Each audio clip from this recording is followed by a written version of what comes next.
I just want everyone to know and to feel it in your bones. And maybe this becomes an affirmation that you say to yourself every day, or, as many times a day as you might need. And that is, you have the power within you to change your habits. Like saying that to yourself, Right. maybe add your name in the beginning, Mm-hmm. can be really powerful. So I'm going to say it one more time. You have the power within you to change your habits. Welcome to Salad with a Side of Fries. I'm your host, Jen Trepic, talking wellness and weight loss for real life. We're here to clear up the myths, misinformation, bad science, and marketing to teach you how to eat and how to cheat. Are you ready? I'm having salad with a side of fries.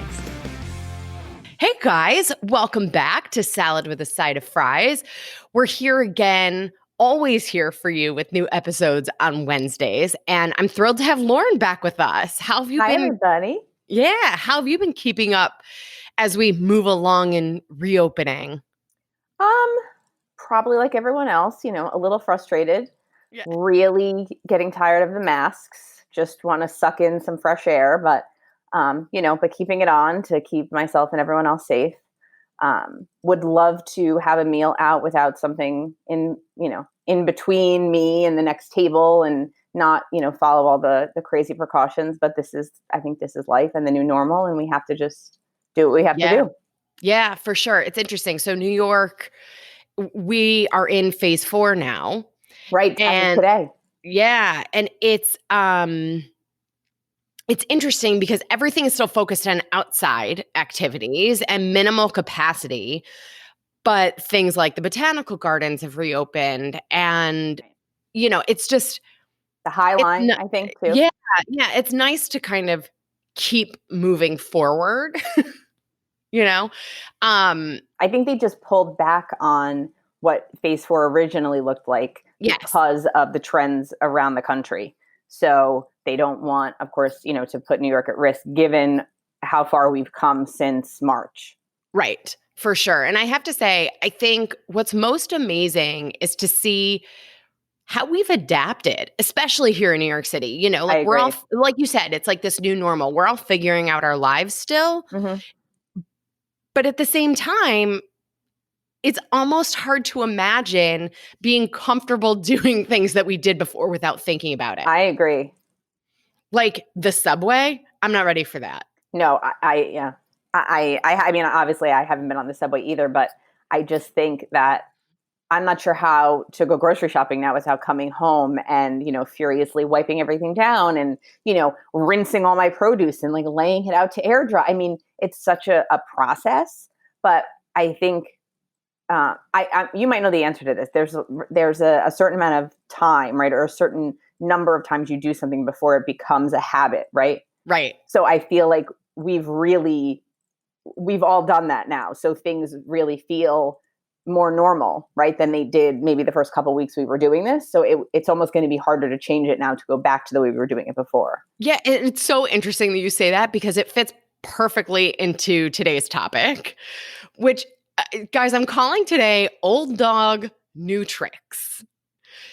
And the idea here, as we've seen with all of the, adaptations, right, to this new normal, is that we can learn new things. We can change our behaviors. We can do whatever it is, provided we set our minds to it. And it's never too late to start making yourself and your health a priority. So and in this case, we didn't have a choice. Right? For sure. Yeah. For sure. Before we really dig in, you know what our members are getting this week? Tell me. So this comes out of one of the questions that I get all the time, which is, I need some breakfast ideas. Oh, okay. Right? Things that are easy. Like breakfast for a lot of people tends to be something that they want to be relatively quick. Well, and I feel like that's a good question because breakfast is something, for me, I was grabbing right on the run before, maybe something you grab at the coffee shop, or so now maybe because people are having breakfast at home, it's a little bit more of a do-it-yourself, but you still want it to be quick and easy because, you're jumping right into the day. Exactly. So our members this week, you guys, here you go. You're going to love this one. Add it to your repertoire. It is mushroom and cheese egg muffins. And I'm putting Ooh. the muffins in quotes, but it's like almost an omelet in a cup. Like you make them in the muffin tin, Oh, and love then you that. can just heat them up like one or two for breakfast or an awesome snack. And you can change up like the mushroom and cheese for any other add-ins, keep it interesting, kid-friendly, you know. Love that. Yeah, it's so good. I'm so excited for you guys to get this. So seriously, if you're not already a member, you're missing out. So I have to tell you again what to do. So you have to join the membership program by going to glow.fm/salad with a side of fries. The membership was designed to give you added tools and support in a way that is accessible to everyone. For just $10 a month, you get weekly recipes, a monthly article or tool, extra discounts from me and our partners, plus access to live Q&A sessions. I get it. Sometimes we don't really want to take on a whole new thing, right? We already have plenty going on in our lives. But truly, that's exactly why we created this for you. It's simple, easy access to additional support on your own terms. It's coming to your inbox. You open it as you can. You take it all in as it works for you. So again, all you have to do is head to glow.fm/salad with a side of fries or click the link in the show notes. Once there, you click support now, enter your email, payment method, and click subscribe. Remember, this week you're getting mushroom and cheese egg muffin recipe. Love it. It's so good. All right, so this idea of changing habits, I think we sort of have to just lay a foundation of why this is important. And we talked about it a little bit a few months ago in an episode called The Bullseye of Change, which is a framework that I use to sort of think about behavior change.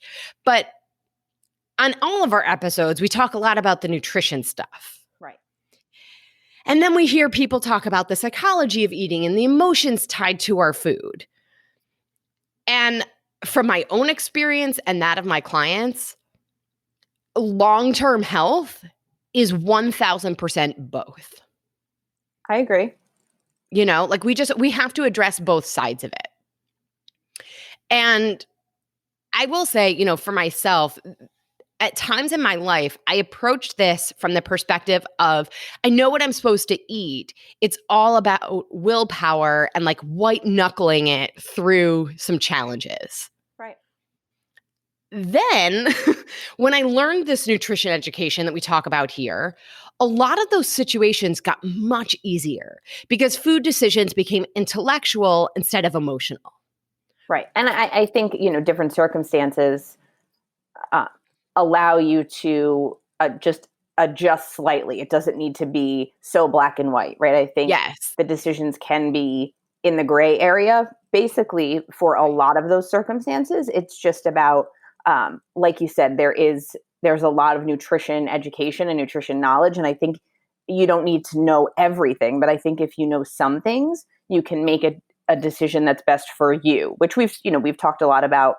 You've talked a lot about on the podcast, and you and I have talked a lot about, but just personally in too. general. Yeah. Right. You can make a decision that's best for you without it really getting you completely off track or, but still enjoying whatever that moment might be, whether it's a drink or, a small piece of, cake at a celebration or, whatever that is. But it doesn't need to, you don't need to abstain completely from those things that you enjoy. But you also, can still remain healthy, whatever that word means to you. Yeah, exactly. And I think like to get there is not always the easiest process. Right. And that's a lot of what we're going to talk about today. But I will say there's a lot of philosophy around approaching this from one side or the other, right? The nutrition side or the behavior side. I'm a big proponent of both. Having said that, I like, and this is what I do with my clients, is that we start with the nutrition side. And when we do that, and when you have the intellectual approach, the emotional side becomes very obvious. Right.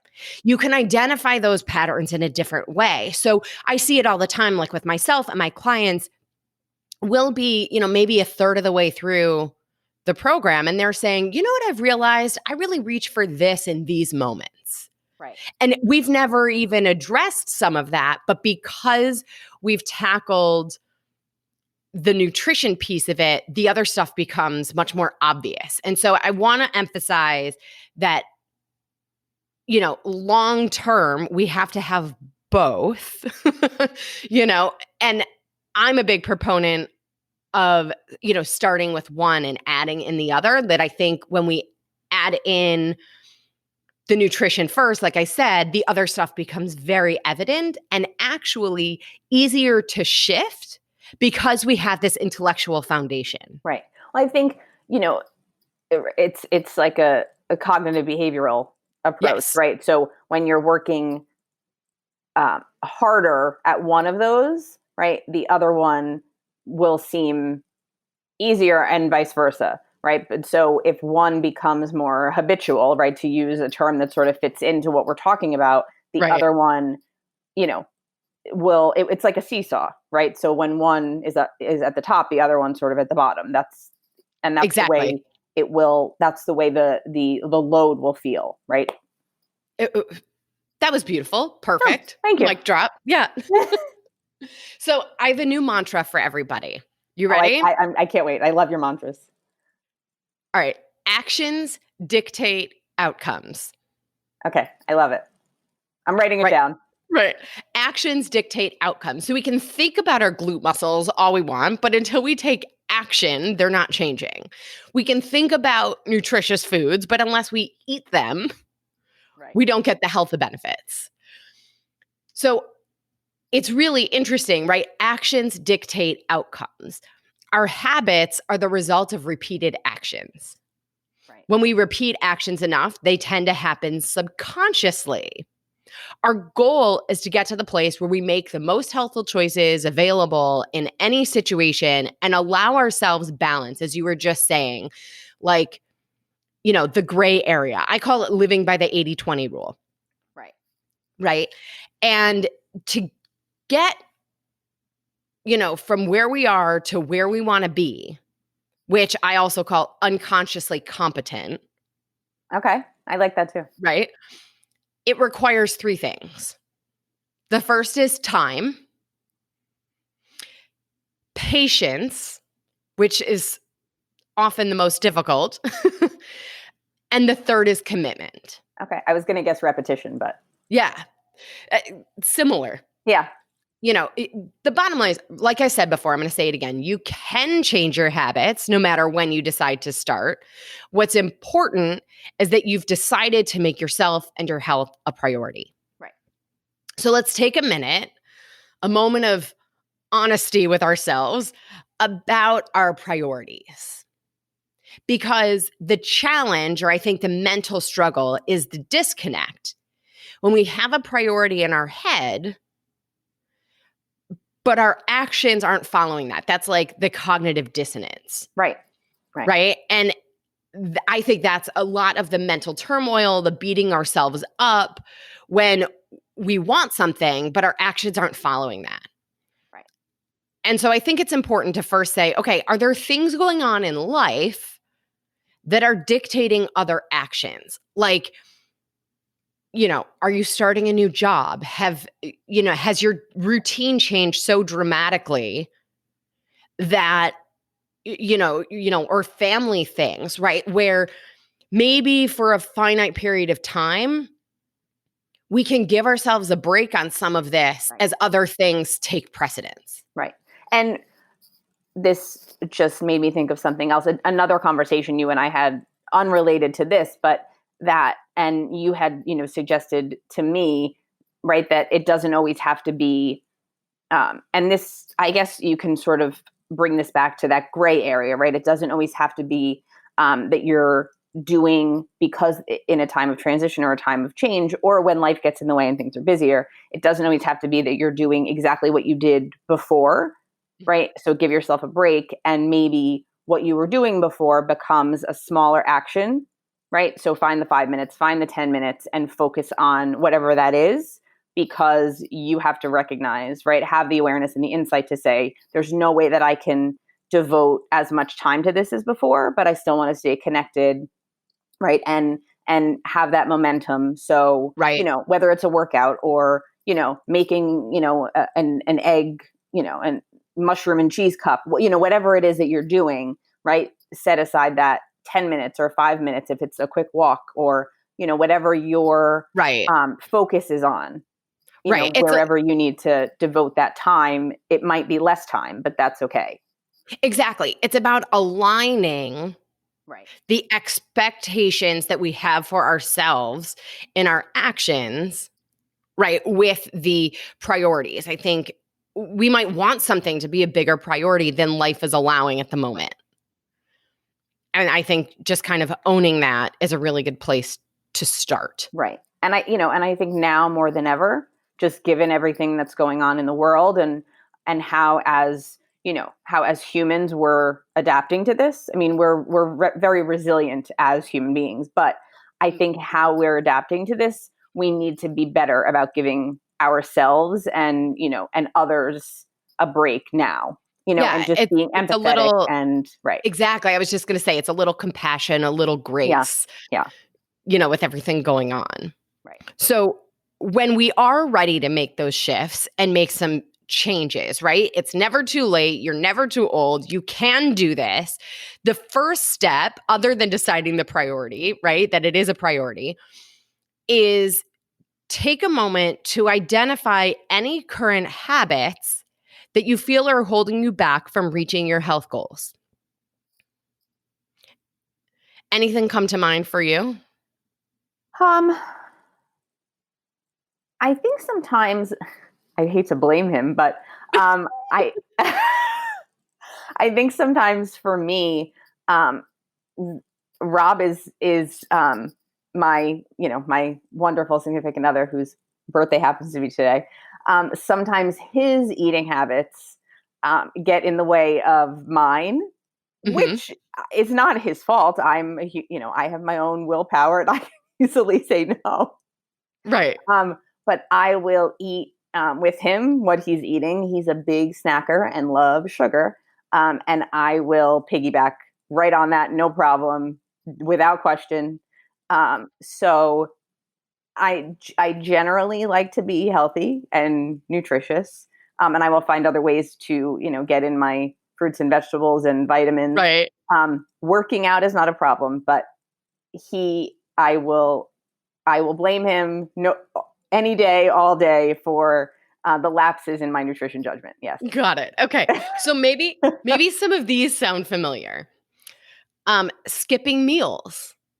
For many, it's skipping breakfast. Okay.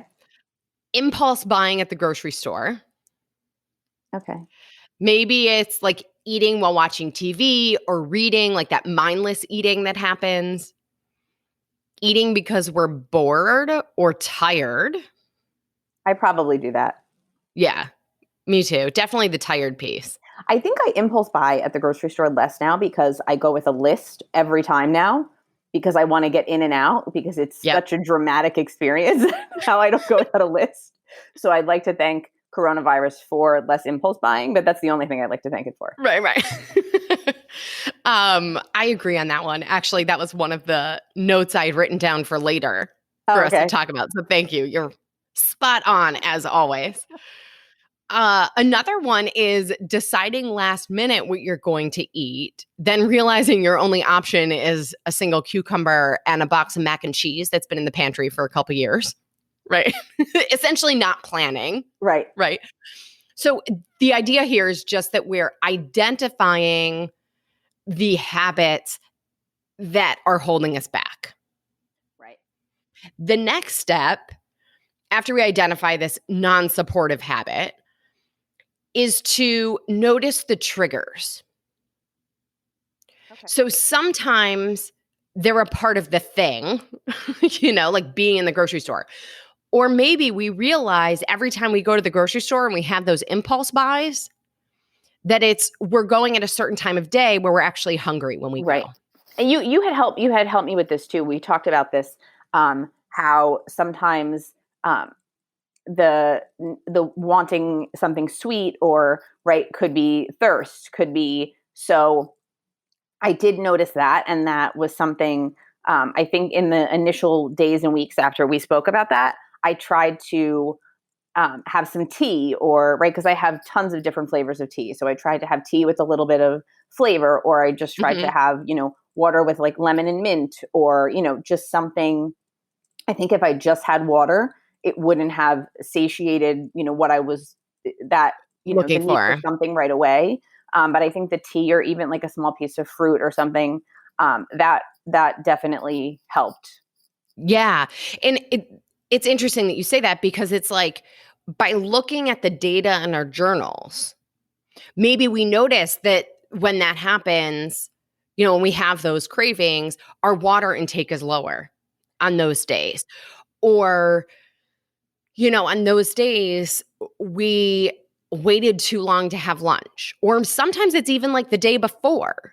Right. But whatever it is, right, we can look at the data from our journal, and that allows us to identify the triggers. And sometimes the solutions to these challenging behaviors is mitigating and minimizing the triggers, Right.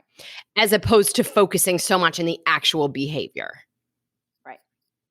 So we're going to do a bit of a brainstorm together.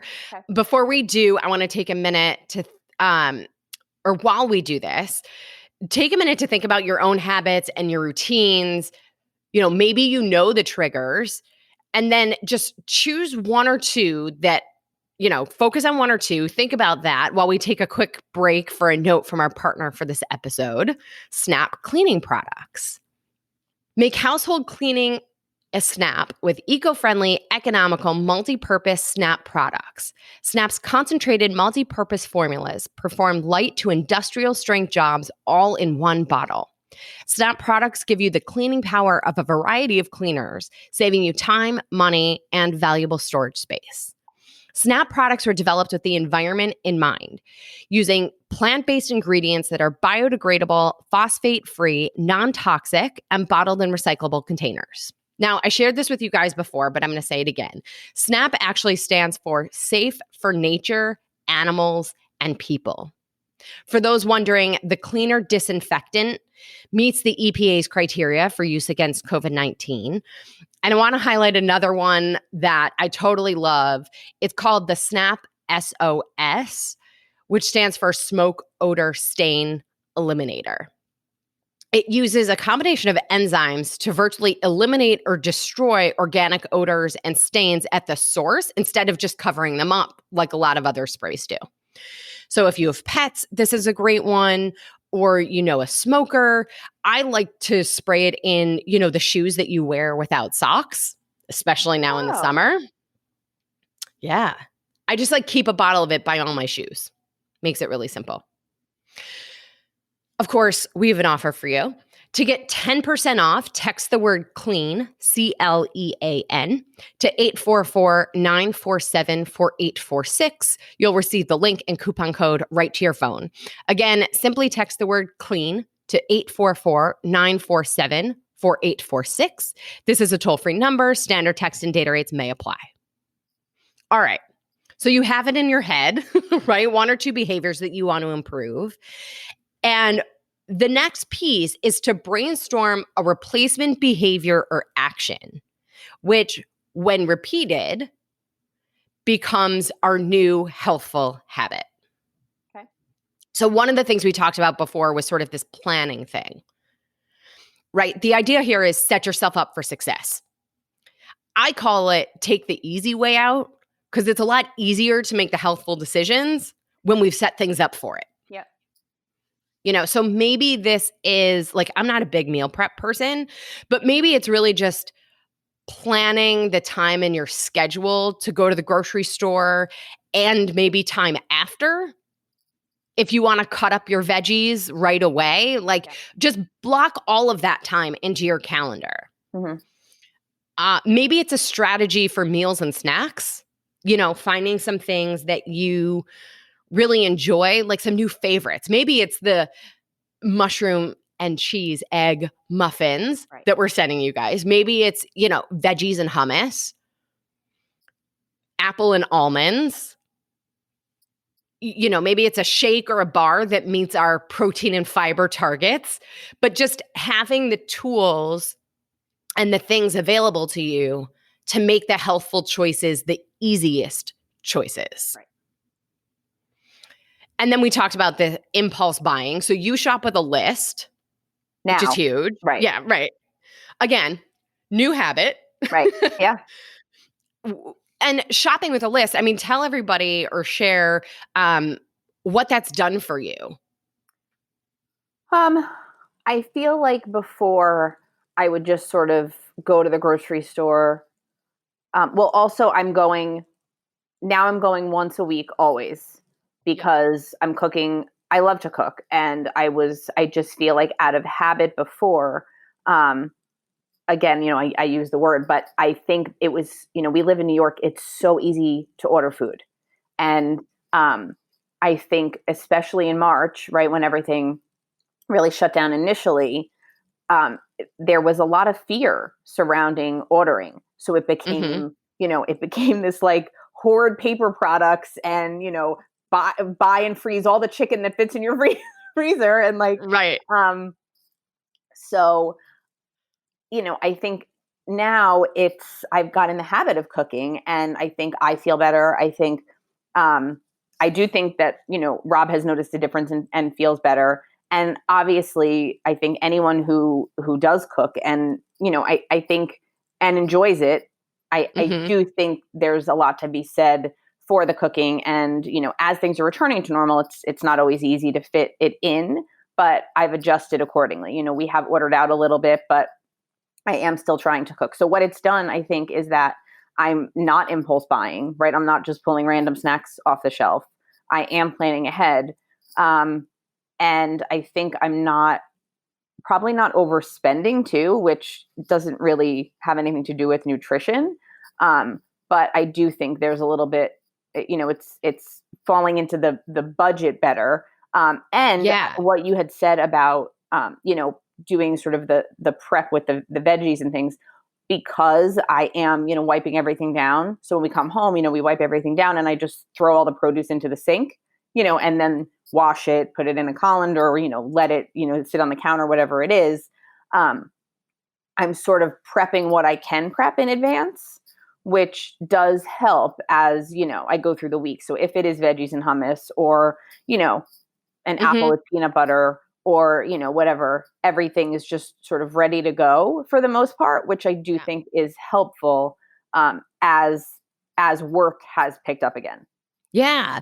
And it's interesting that you talked about sort of the budget factor, because that's also, we're going to do an episode about the cost of healthful lifestyles. Right. But yeah, exactly. It gives us, we have a specific list, and so we're just much more targeted.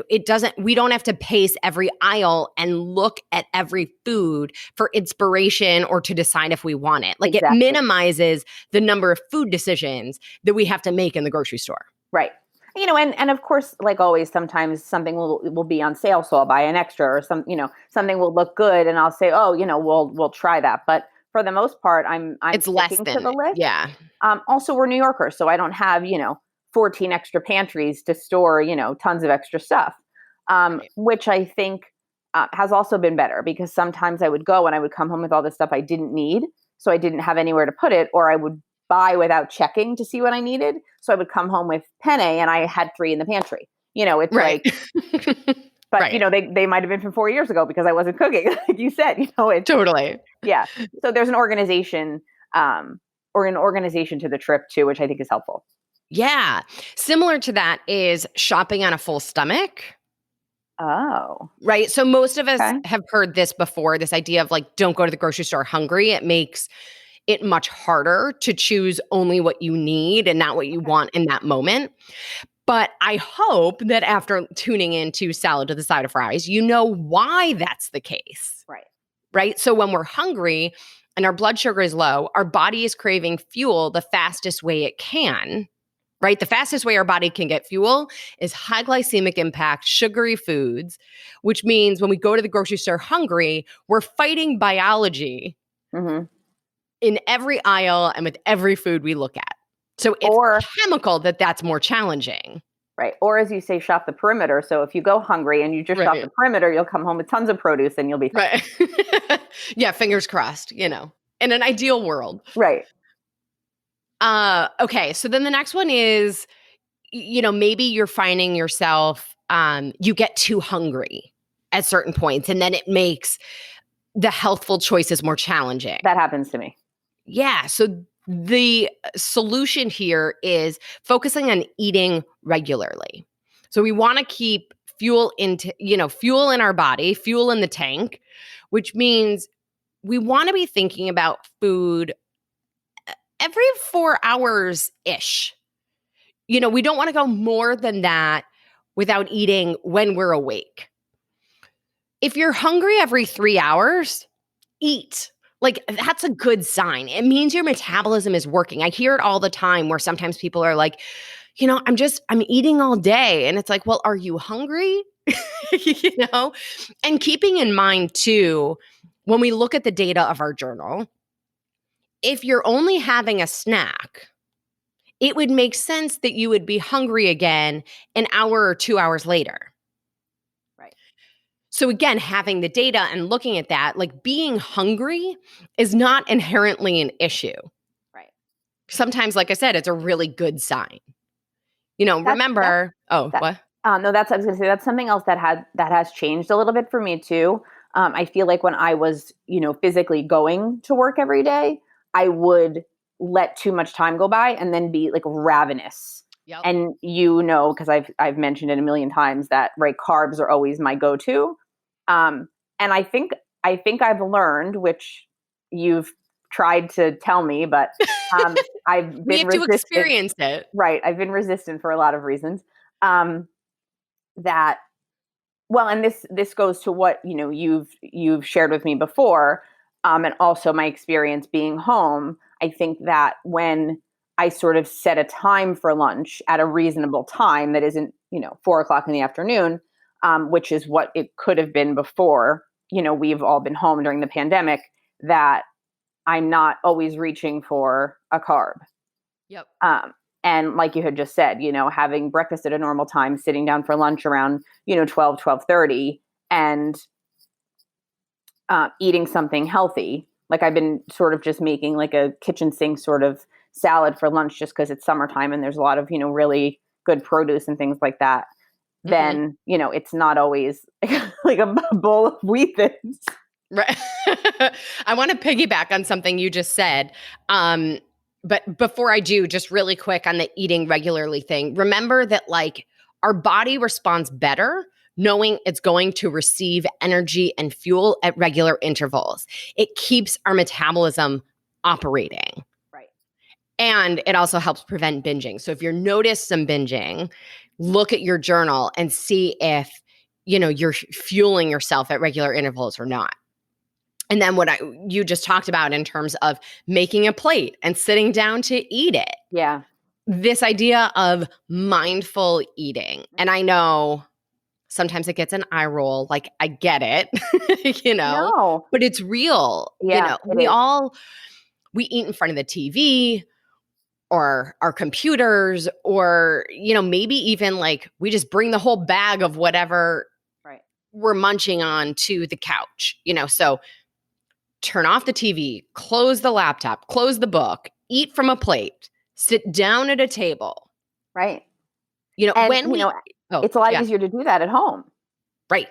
Because at work I would be, ordering something at the last minute, frantic, trying to like shovel in a couple bites before I was moving on to the next thing. Here it's like, okay, I could be on a call, do you know what I mean? Or doing something, prepping my lunch, and then I'm like, okay, call's over, then I sit down, even if it's 15 minutes, I'm still not rushing through because I don't have anywhere to rush to, Yeah. That's of course changing a little bit now, but I realize as, we're talking about that I have created a different habit.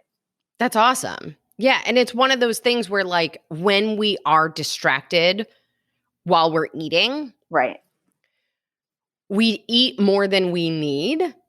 And we mentally underestimate how much we've had. Right. Well, and I love what you said. I forget what episode it was in. that, or maybe it was just something you posted about only tasting the first 3 bites. Yep. I was thinking about that too. And I was so funny because I was thinking about it like the next, time or two that I ate, I was like, during the 4th bite, I'm like, do I taste it? Right. Um, That's the 3-bite rule, where science shows the ones that we're really present for are the first, the second, and the last. right. So if it's something more indulgent, maybe it's just the 3-bite rule. Right. But that's, it's so interesting because you're thinking, about what meal it is. Is it, at the end of the day when you're finally happy to sort of be, sitting down and disconnected, and, do you feel like you're more present for dinner as opposed to lunch when it's the middle of the day and, you have to get back to work? I was thinking a lot about, mindful eating, I guess. Yeah, 1,000%. And remember, we did a nutrition nugget on hunger, where we talked about the hunger and satiety ratings that you can log before and after your meals. That's a great way to check in, right? Like having that where it's forcing us to check in on our real body hunger, right? Like physical hunger. It can help us practice this mindful eating. It's like a forced check-in at the beginning and the end. Similar to what you just said, serving food on a plate, right? And the other interesting thing is, even at family meals, this is really interesting. Serve foods on individual plates, even at family meals. So put the plates together, at your prep area in the kitchen, and then bring only the plates over to the table. Seeing the bowls of food on the table or large plates of food in the table signal our brain that they are meant to be eaten and encourage additional helpings. Okay. The other thing is, we just have to remember, right? It takes time for our brain and our body to communicate to know that we're full, right? Do you remember what that hormone is? Because we talk about it. I was going to say, when you just said it before, I'm like, I know there's one for each, right? There's one for fullness and one for, no, I can't remember them, but I remember having this conversation. Yeah. So leptin is the one that tells us when we're satisfied. And ghrelin, is ghrelin the other one? Yes. Yes. I get a gold star for the day. You do. So leptin and TLS core, for those of you, the core can help with our body's response to leptin, but we still have to give it some time. Right. Which is why we recommend taking the core before you start eating. Well, and that is probably why, which I think we probably did talk about, when you eat really fast, right? It's not sort of triggering you to stop eating until you're too full and almost uncomfortable. Exactly. And that's another one. Let's just go there, which is take a hot second, enjoy your food, taste it, slow down, like we've all heard, put your fork down between bites. And I don't know that that's necessarily what's really going to happen for all of us, but how often are you chewing and preparing the next bite on your fork at the same time? Right. But I think that's probably why, when you're, having dinner with a friend, or, I feel like I definitely am eating less, and not intentionally, but because you're chatting and your mind is elsewhere. So even if it's, an incredible meal, you might be enjoying it, but you are taking a break. There's conversation in between. Yeah, you're giving your body and your brain a chance to talk to each other. So one of the things that's sometimes suggested is people will strive for 3-minute breaks during a meal. Okay. It's super challenging. It definitely gets easier, with time, and certainly easier when we're eating with someone else, because there is conversation happening. Like that's a lot of what you were just talking about. But give it a shot and see what you notice. And if you're home eating by yourself, just set an alarm. Right. And set a timer. Another one, moving on from that, is, snacking. Snacking, again, like we said before about how often we're eating, snacking isn't inherently a challenge. What we want to do is making sure that we're choosing, quality food. So treat snacks like mini meals. Right. Protein and fiber, right? The only difference between meals and snacks is really how much we eat. Right. So some snack ideas, turkey and lettuce wraps, like rolling them up together. Apple with nut butter, as you mentioned before. The My egg problem puffs. with my Yeah. problem with that is and I'm sure deep down I'm well aware that I'm doing this, but I continue to do it. I'll bring the whole jar of peanut butter over with the apple. Right. And then it becomes peanut butter with an apple. Right. Yes, I also have an affinity for peanut butter. Right. I will say I have an easier time controlling the quantity with the natural nut butters where the only ingredient is the nut Oh, okay. I could see that. compared to the Jif that I grew up on. Oh, see, I love an extra crunchy Skippy. Okay. Yep. See, everybody has their peanut butter. I know. Yeah.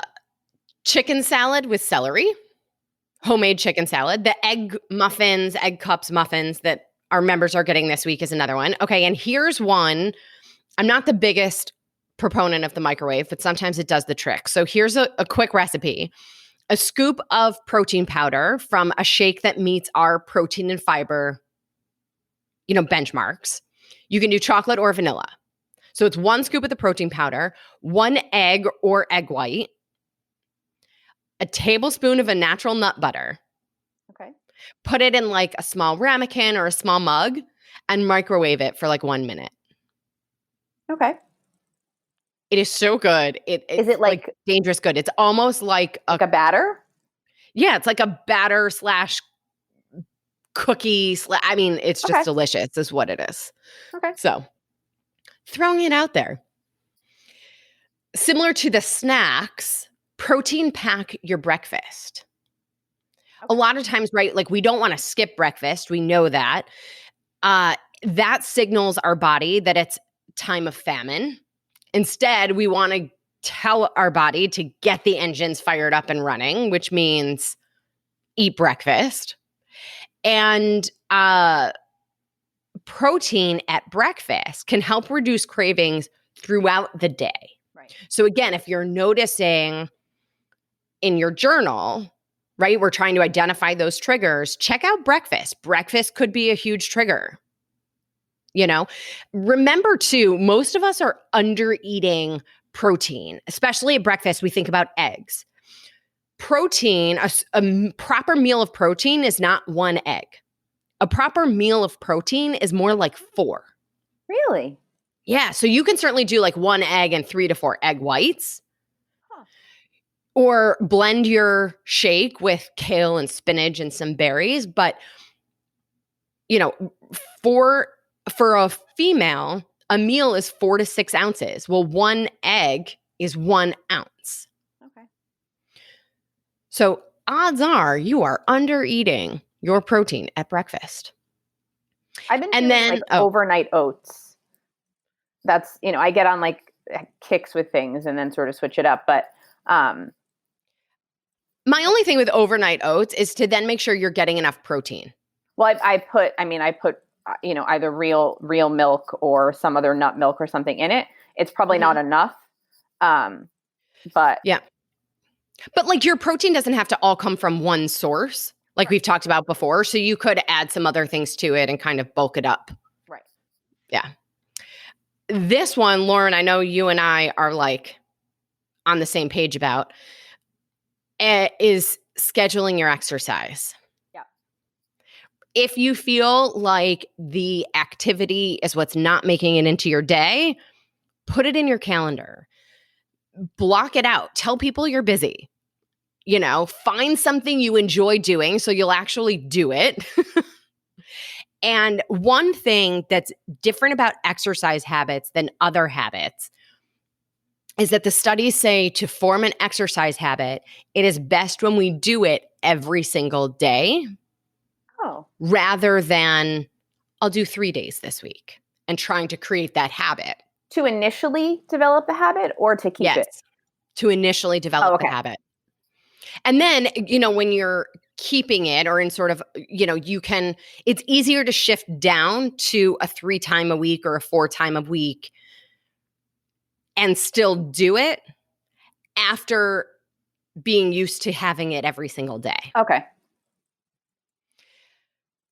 Another note on exercise is how we talk to ourselves about exercise.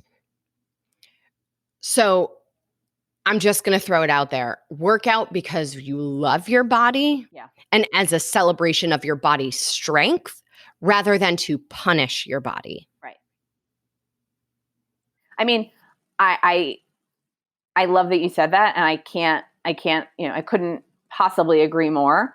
And I think, I mean, I know you know this, but for me, right, I think exercise has become very multi-purpose, right? Obviously, Yes. I work out because it makes me feel good. I think it's an important part of my health for a variety of reasons, right? My migraines included. I think consistency is so important for me across the board, exercise being one of those things. But I also think that, and this may be true for a lot of people, right? It's a time in the day that's just for you, that particularly now, right, when things are sort of maybe just feel strange and uncertain for a lot of us, right, where you can only focus on you, whether it could be 10 minutes or 60, it doesn't matter, but block the rest of the world out for whatever time you're setting aside. That's time just for you. And I think that's really important now. And also, I think this goes for both of us, right? We've found a community of people, I think, that's incredibly positive. Yes. And I think that's been important all along. But I think right now, that's maybe 30 minutes or however long where you're getting this, like blast of sunshine. And I think that goes a tremendously long way. 1,000%. Finding the exercise you enjoy, building community around that. We are going to do an episode about, community and friends related to our wellness. Yeah.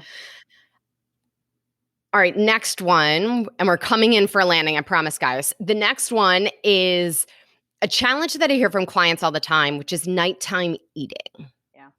So one thing, and I'm sure I've mentioned this before, is that cutting off food at a certain hour is an old idea about cutting calories. And we know the way the body works and the way science works and nutrition works. It's not really calories in, calories out. So instead, we want to base our, nighttime cutoff of food based on what time we're going to bed. So in general, it's about 2 hours before bed. Noticing that sometimes our evening hunger is really that we're tired. Okay. And our body is saying, if I'm going to stay awake and run, I need fuel, which is that hunger. So remember to, with this one especially, but with everything, changing our habits is a progression. Right. Like for this one, it might start with what we eat when we eat after dinner and tracking it. Right? Maybe it becomes berries or frozen grapes or veggies with a little hummus. Then we start to note what else is going on. Perhaps we're really just tired. Or for me, I notice that I crave sweet things when I have too much garlic. Huh. So, and I think it's like a function of trying to like neutralize my taste buds. So maybe it means brush your teeth after dinner. Or, use some strong mouthwash or something. Have a piece of gum, right? Right. Gum is more tricky, but yes, it neutralizes the taste buds. Wait, tell me why it's tricky, because you know me with gum. I know. Gum after you eat is better than gum before, but gum activates the salivatory glands, which is the first step of the digestive process. So it puts our stomach, it alerts our stomach that food's coming, and it doesn't come. Oh. Huh. Okay. Yeah. Well, so we'll have to have a longer conversation about this. That's not during an episode that it doesn't. Right. Yeah. We'll just have to add it into an episode because I'm sure you're not the only one with this question. Going back to dinner. Oh, maybe it's also going back to the protein thing. Maybe we're not getting enough protein throughout the day or at breakfast. Right. And if we really are just tired, maybe just start getting ready for bed. Right. Well, and for me, like you had said, And this doesn't always work, but I do try to remember it and try it. Um, sometimes having something like a glass of water with a little lemon or a tea, right? Sometimes those things were all that I needed. Yep. And that, that's not always the case, but sometimes it does work. And I would say at least half the time now, that's my go-to. So it's new habit. Right. And I think that's that's where the mindfulness, comes in. Just being aware that at a certain point, right, I might have always gone for the unhealthy thing.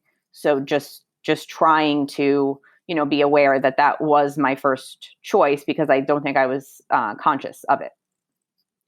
Exactly. And I just want to remind everybody, this is a perfect example of that. It can be a progression over time. Changing our habits doesn't have to be, from one extreme to the other. That's, again, black and white, on and off. We can make smaller, manageable shifts over time. And personally, I think that's when this becomes for forever. Right. And I can't help but think of our workout, because for me, yes, when I first moved to New York, which now feels like a million years ago, I didn't find the workout for me right away. I was going to this gym or doing that for a while, and I was like, oh, I'm bored. This is awful. Like, it's just, and sometimes it's trial and error. And when it works, I think, we were talking about that, sort of the psychological connection, the emotional connection. I think when it works, you feel it, and that will certainly, I think, expedite, right. Expedite it will solidify the habit, because you will feel great when it's for you. And listen, everyone's different, right? Something different works for everyone. So sometimes trial and error is okay too. Exactly. Something you read and hear is because someone else wrote it or suggested it, is not necessarily going to work for you. And that's okay. I mean, I couldn't have said it better. Thank you. Yes, that's why we're here. Right. Right. Last piece, similar to what you just said, when you find the thing you like, celebrate it. Yeah. So the last piece of this is celebrating the victories at each step, no matter how small. I was reading a book the other day, and it said, you laced up your shoes, and that means something. Right. You're here. That means something. Mm-hmm. You're making a small shift. That means something. And celebrate that. Figure out things that you enjoy that can be a treat for you, that are not food related. Right. So that we can celebrate these victories and the small steps forward, because small steps in the same direction lead to huge distance over time. Right. So to close, I just want everyone to know and to feel it in your bones. And maybe this becomes an affirmation that you say to yourself every day, or, as many times a day as you might need. And that is, you have the power within you to change your habits. Really interesting, in another book that I'm reading, it was talking about affirmations, and that our brain is actually better at believing them when we say them and talk to ourselves in the third person. Oh, okay. Who knew? So, right, you have the power within you to change your habits. Like saying that to yourself, right? Maybe add your name in the beginning, Mm-hmm. can be really powerful. So I'm going to say it one more time. You have the power within you to change your habits. Got it? I love it. Yep. And really, all of this, almost like you were talking about in the beginning, Lauren, we can apply this conversation to everything in our lives. Right. It's fundamentally having a growth mindset versus a fixed mindset.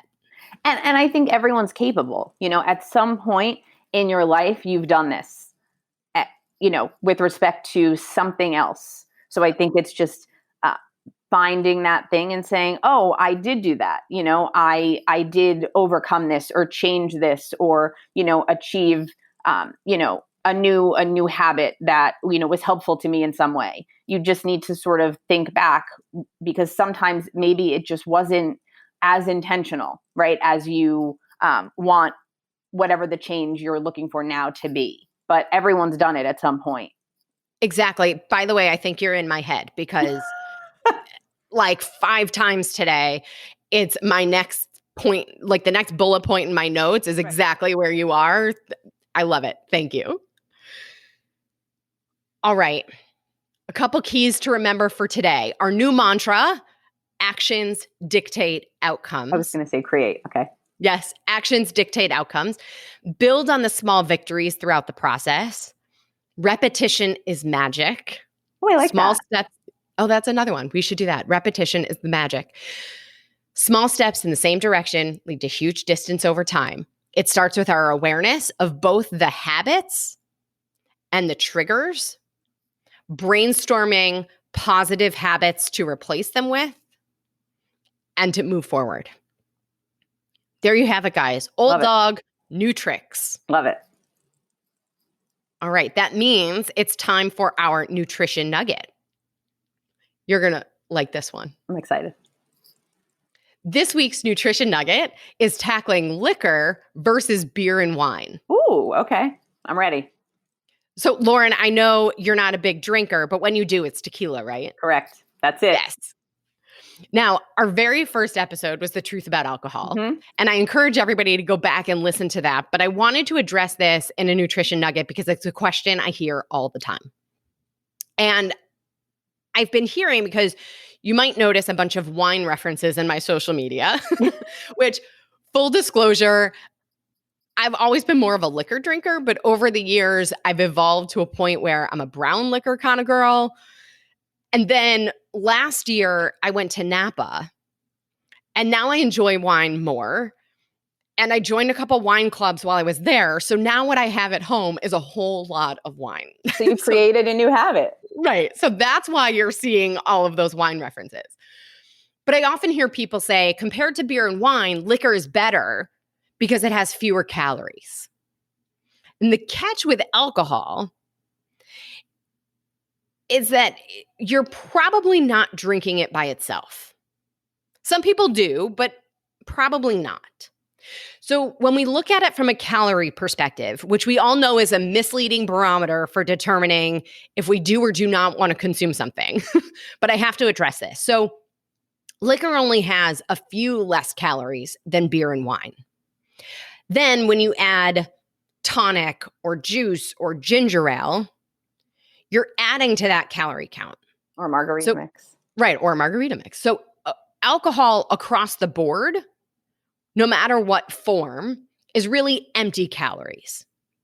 Hard liquor is about 100 calories per shot, and then you add your mixers, and it just adds to the empty calories. And when we say empty calories, what it means is that we're consuming calories that are not providing nutrition to the body. And that really is across the board, whether you're choosing liquor or beer or wine.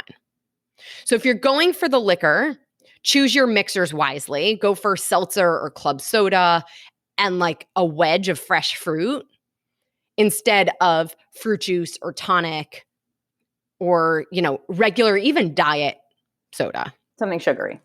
Right. Remember, as a rule of thumb, sweeter drinks, whether liquor or wine, tend to have more sugar, which is typically associated with more calories. Dry wines usually have slightly fewer calories than sweeter wines. But overall, the big picture, and I have to remind you, is that when we drink, the challenge for our body is about more than the empty calories. It's really about our liver, right? Our liver has to process everything from the alcohol that we eat to sugar and fat, everything we eat. The liver, which cannot multitask, has to prioritize what it processes first. And it prioritizes based on that which is the most toxic. So alcohol, no matter what form, beer, wine, or liquor, is the most toxic, right? It's called intoxicated. So that means until the alcohol is out of our system, the liver cannot and will not process any of the foods that we eat. And that includes the quality nutrition throughout the day and the choices that we make after a few drinks or the meal that we're eating with our cocktail, right, which probably, I would bet, is not your most nutritious meal or snack. So there you have it. The bottom line for liquor versus beer is you choose whichever one you prefer, considering the total intake of empty calories, the extra tax you're placing on your liver, and you do you, right? We're here to make sure that you're doing this knowing all of the facts. Before we close, remember two things. One, you get slimmer each day you keep alcohol away. You need That's to write another a mantra one. book. I know. You get slimmer each day you keep alcohol away. And two, if alcohol use is a crutch and perhaps you require more help with managing this, that is okay. You are not alone. And there are resources for you. So please call the Substance Abuse and Mental Health Services National Helpline at 1-800-662-HELP. That's 1-800-662-4357. There you have it. Liquor versus beer and wine. Lauren, thank you for joining me today.